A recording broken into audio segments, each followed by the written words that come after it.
Hi friends, Angamaly രുചികളിലേക്ക് എല്ലാവർക്കും സ്വാഗതം. ഇന്ന് ഞങ്ങൾ നിങ്ങളുമായി ഷെയർ ചെയ്യുന്നത് ഞങ്ങളുടെ വളപ്പിലെ വിശേഷങ്ങളുണ്ട്, വീട്ടിലെ പാചകങ്ങളും വിശേഷമുണ്ട്.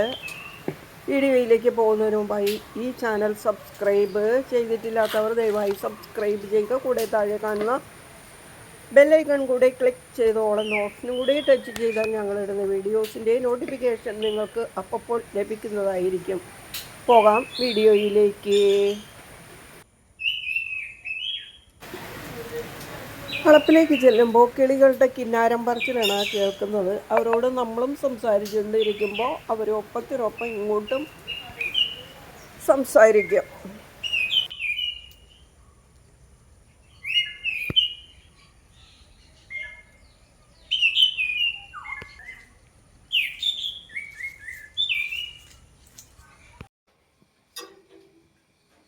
ഇന്നത്തെ തുടക്കം അടുക്കളയിൽ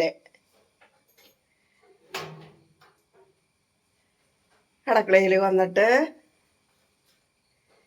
കുറേ കാര്യങ്ങളൊക്കെ ഞാൻ ചെയ്തു തീർത്തു. അതിനുശേഷം ഉണ്ടോ ഈ വീഡിയോ പിടിക്കുന്നത്. പുട്ടിന് ആവി വന്നുകൊണ്ടിരിക്കുന്നത് കണ്ടില്ലേ? ഒരിടപ്പത്ത് പുട്ട്, ഒരിടപ്പത്ത് ചായ.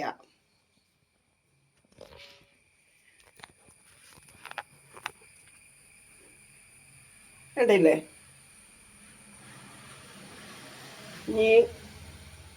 ഈ ചായയുടെയും പുട്ട് അരി വെച്ചു കേട്ടോ.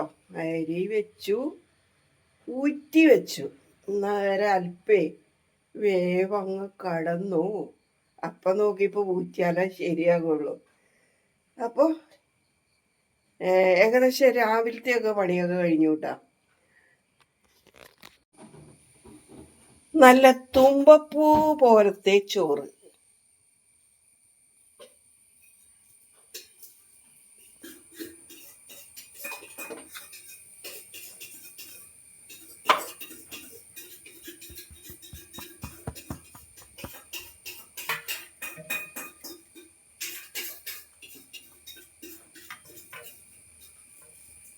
ആവി പറക്കണ പുട്ട് കൊത്താമാണ്.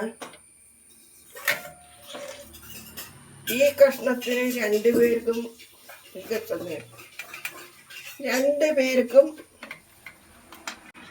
അത് കിട്ടണമെന്ന് നിർബന്ധ ബുദ്ധിക്കാരാണ് ഞങ്ങൾ. മുന്നിട്ടതും അവസാനം പറ്റതും. അപ്പൊ ഇനി ചായ എടുക്കട്ടെ കേട്ടോ.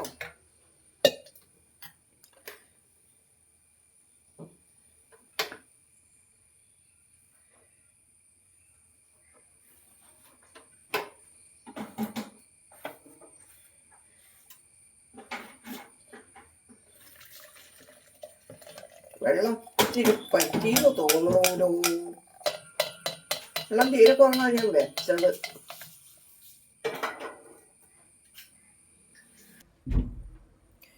ചായയും പുട്ടും റെഡിയായി. ഇനി ഞങ്ങൾ കഴിക്കട്ടെ. ഇത് ചീരച്ചേമ്പാണ്. ഇത് വച്ചിട്ട് ഒരു കറി ഉണ്ടാക്കാം. ഇതിൻ്റെ ഇലയും തണ്ടും ഉപയോഗിക്കാം. ഇതിന് വിത്ത് ഉണ്ടാവില്ല, വിത്തില്ല ചേമ്പ് എന്നും പറയും. അപ്പം ഈ കർക്കിടക മാസം അല്ലേ, അപ്പം നമുക്ക് ഇങ്ങനെ ഇലക്കറികളൊക്കെ കഴിക്കുന്നത് നല്ലതാണ്. അപ്പം ഇത് ചീമ്പി, ഇതിങ്ങനെ സാധാരണ ചേമ്പ് പോലെ ചീമ്പി കളഞ്ഞു. ചൊറിയില്ല ഇത്. ഇലയും തണ്ടും അരിഞ്ഞു കഴിഞ്ഞു. ഇനി ഇത് നമുക്ക് പാചകം ചെയ്യാം. കറി ഉണ്ടാക്കാനായിട്ടുള്ള പാത്രം അടപ്പത്ത്, ഒരു മൺചട്ടിയാണ് ഞാൻ അടപ്പത്ത് വെച്ചിരിക്കുന്നത്. ചട്ടിയിലേക്ക് വെളിച്ചെണ്ണ ഒഴിച്ചു.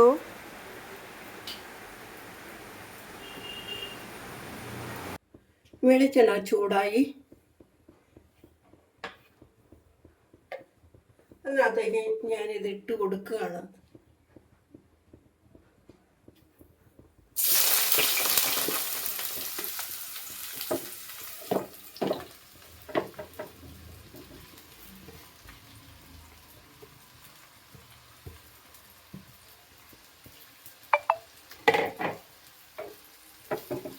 ഇളക്കും.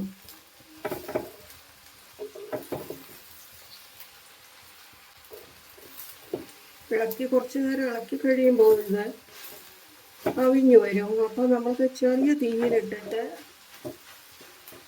ശരിയാക്കാം.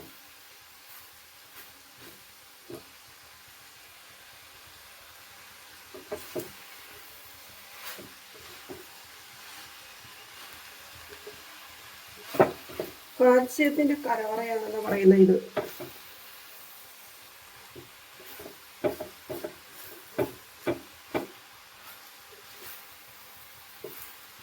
ഇലക്കറികളൊക്കെ ഒരുപാട് വെച്ച് തിന്നേണ്ട ഒരു സമയമാണ്.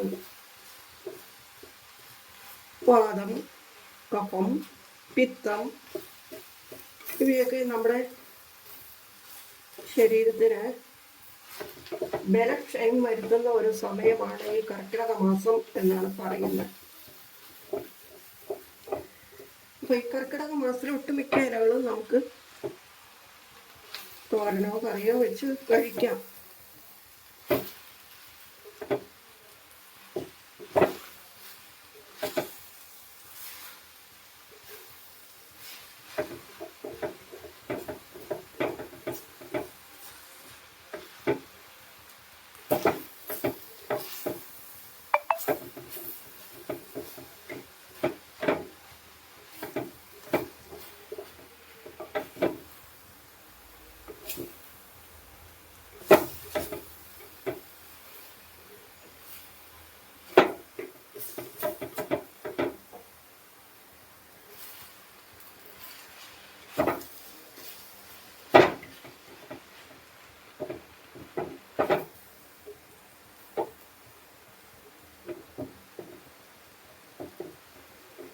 ഇനി നമുക്ക് മൂടിയിട്ട്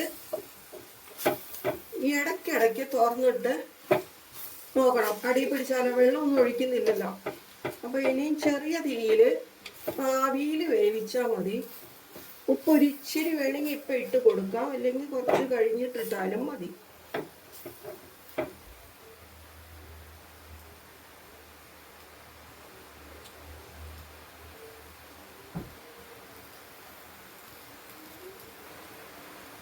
ഇപ്പൊ ഞാനൊരു ഇത്തിരി ഉപ്പിട്ട് കൊടുക്കുന്നുണ്ട്.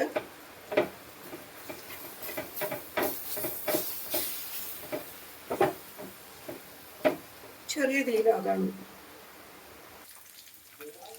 നമുക്ക് തുറന്നു നോക്കാം. ഉണ്ടോ അതിലത്തെ വെള്ളം വേണ്ട, വെള്ളം കൊണ്ട വെള്ളം നന്നായിട്ട് ഇറങ്ങി വന്നു. എന്നാലും കുറച്ച് നേരം കൂടി അങ്ങനെ കിടക്കട്ടെ.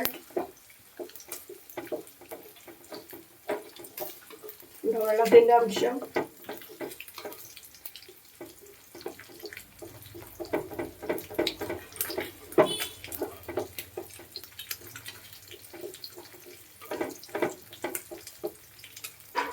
ഇനി കിടപ്പത്ത് ഞാൻ മീൻ വറുക്കാനിട്ടേക്കുക. കാന്താരി മുളക്, ചുവന്നുള്ളി, അല്പം ഒരു കിള്ള് മഞ്ഞൾപ്പൊടി, ഒരു കിള്ള് ചെറിയ ജീരകവും ഇട്ടിട്ടുണ്ട്. ഇത് ഒന്ന് നമുക്ക് ചതച്ച പോലെ ആക്കി എടുക്കാം. താളും ഇലയും നന്നായിട്ട് വെന്തു. അപ്പോൾ ഈ ഒതുക്കി കൊണ്ടത് ഇട്ട് കൊടുക്കാം. കണ്ടില്ലേ വെള്ളം, ഒട്ടും വെള്ളം നമ്മൾ ഒഴിച്ചില്ല, അതിൽ നിന്ന് ഇറങ്ങിയ വെള്ളമാണത്. ഇനി ഇത് നന്നായിട്ട് നമുക്ക് ഒന്ന് ഇളക്കി യോജിപ്പിച്ച് എടുക്കാം.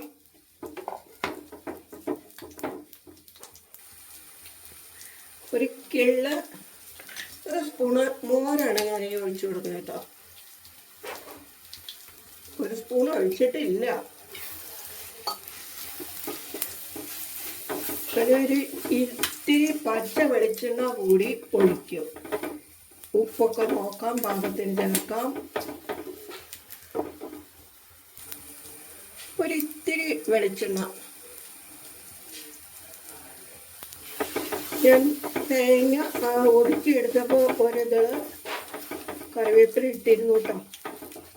കറിപ്പാകായത് മൂടി തീ ഓഫ് ചെയ്യാം.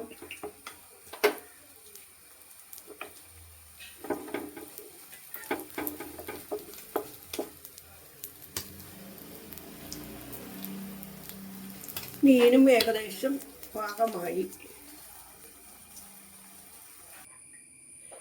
അപ്പം ഉച്ച ഊണിൻ്റെ കറികളാണിത്. മീൻ വെച്ചതുണ്ട്, പിന്നെ ചീരച്ചേമ്പ്, അത് ഒരു കുഴമ്പൻ ഭാഗത്തിനായിട്ടുള്ള ഒരു കറി പോലെയാണ്. അതിനെ അവിയലെന്നും പറയാം. പിന്നെ മീൻ വറുത്തതുണ്ട്, കളൻ. അപ്പം ഇതൊക്കെയാണ് ഇന്നത്തെ ഞങ്ങളുടെ ഉച്ചയ്ക്കുള്ള വിഭവങ്ങൾ.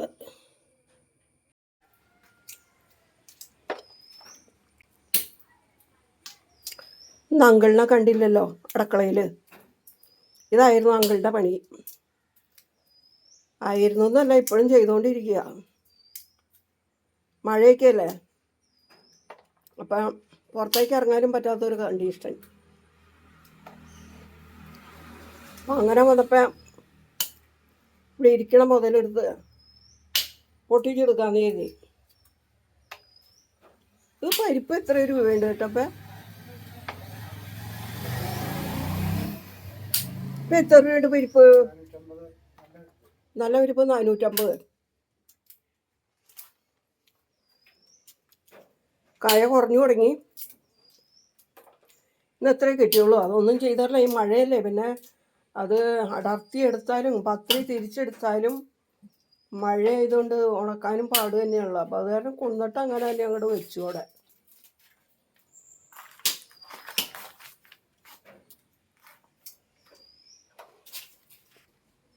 ഇത് പാഴുകായാണ്, കുരുന്ന്. ഇതിനും വിലയുണ്ട് കേട്ടോ. ഇതിൻ്റെ എല്ലാ കൂട്ടത്തിനും വിലയുണ്ട്. തൊണ്ടൊഴിച്ച് ബാക്കിയെല്ലാം. ഈ തൊണ്ടെടുക്കണ പരിപാടി കൂടി പറയുകയാണെങ്കിൽ നമ്മൾ രക്ഷപ്പെട്ടല്ലേ. അച്ചാറുണ്ടാക്കാൻ നല്ലതാണ് കേട്ടോ അത്. തൊണ്ട് ഈ തൊണ്ടല്ല, പൊട്ടി വിരിഞ്ഞ് കിട്ടുന്നത്. ഈ തൊണ്ട് എടുക്കേണ്ട ആൾക്കാർ, ഈ തൊണ്ട് മൂക്കാത്തതിൻ്റെ തൊണ്ടും ആൾക്കാർ എടുക്കുന്നുണ്ട്. നമുക്കുള്ളവരോടല്ലേ നമ്മൾ എടുക്കാത്ത. അപ്പോൾ ഇത് എൻ്റെ തൊണ്ടെടുത്ത് അച്ചാറുണ്ടാക്കിയും വർഷങ്ങളോളം ക്രമിക്കാതെ കേടുവരാതിരിക്കും.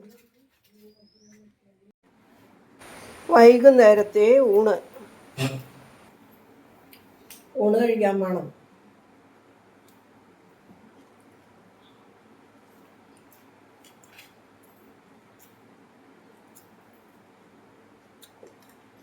കുറേ നാളായിട്ട് ഇവിടെ മീൻ മേടിക്കാറില്ല. ഇപ്പം ഉണക്കമീനൊക്കെ മേടിക്കാറ് ഞങ്ങൾ ഉപയോഗിക്കണം. അപ്പോൾ ഇന്നിപ്പം മീൻ മേടിച്ചുകൊണ്ടുവന്നു. അപ്പോൾ ഈ പുളിഞ്ചാറ് കൂടി ചോറിന് നല്ല രസം തോന്നിയിരിക്കും. നല്ല രസം കേട്ടോ. ഒരു ഉരുള വേണ്ട.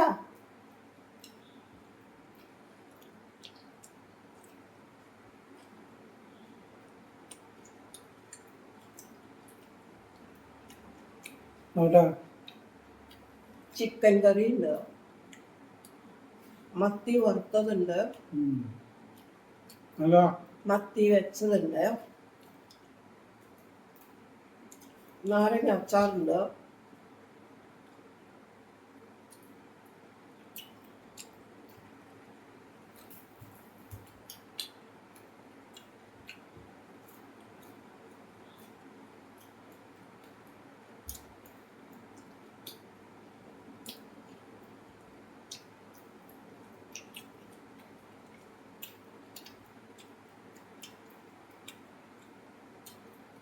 സബോള അരിഞ്ഞത് കൂട്ടി കഴിക്കാൻ നല്ല ഇഷ്ടം. ഇറച്ചി മീനും തളരേ അരിയണം. തളർന്നല്ലേ.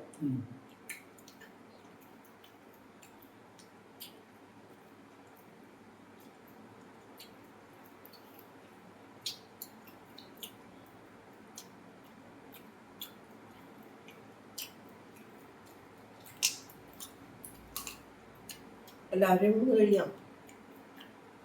ഈ മത്തി വാങ്ങിയപ്പോൾ കിട്ടിയത് ഇങ്ങനെയാണ് മത്തിയുടെ പനീനാണ്. ഇപ്പോൾ ഇതുപോലെയാണ് എല്ലാ ചാളയ്ക്കും.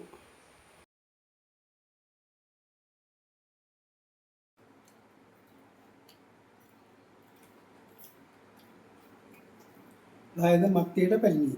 മത്തിയുടെ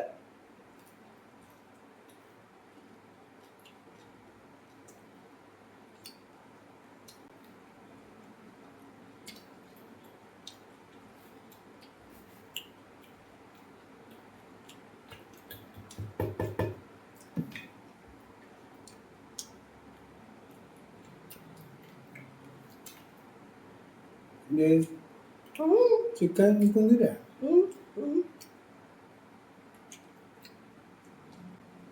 ചിക്കൻ ആവശ്യത്തിനൊക്കെ ഇല്ല.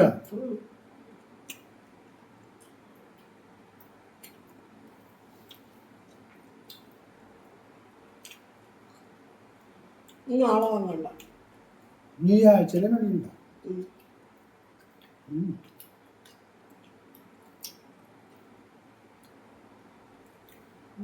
വാക്കായിരുന്നു. ഒരാഴ്ച കിട്ടും.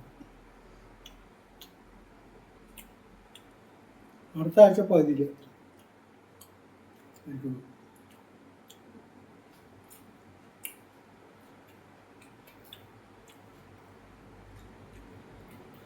എല്ലാവരുടെയും ഊണ് കഴിഞ്ഞോ? ഇനി 2 ദിവസം മുട്ടക്കറി. ഇതുവരെ ഇത് കണ്ടുകൊണ്ടിരുന്ന എല്ലാവർക്കും നന്ദി. ഇനിയും ഒരു വീഡിയോയുമായി ഞങ്ങൾ നിങ്ങളുടെ മുമ്പിൽ വരുന്നത് വരേക്കും ബായ്.